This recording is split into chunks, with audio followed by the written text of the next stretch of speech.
విడుమొరటోడు అని వాళ్ళు వీళ్ళు ఎన్నెన్ని అన్న పసి పిల్లవాడు నవాడు.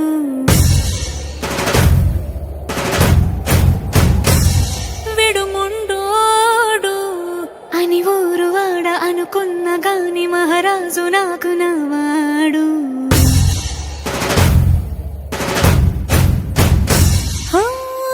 మాట పెడుసైనా మనసులో వెన్న రాయిలా ఉన్నవాడిలోన దేవుడెవరికి తెలుసును నాకన్నా. సూసేకి అగ్గిరవ్వ మాదిరే ఉంటాడే నా సావే.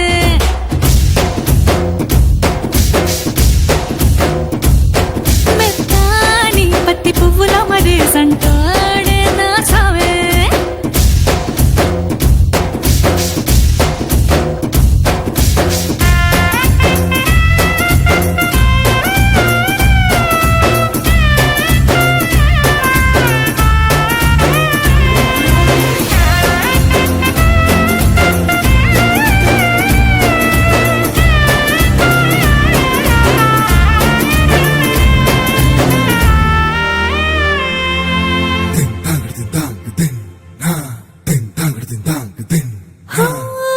ఎర్రబడ్డ కళ్ళలోన కోపమే నీకు తెలుసు, కళ్ళలోన దాచుకున్న చెమ్మ నాకు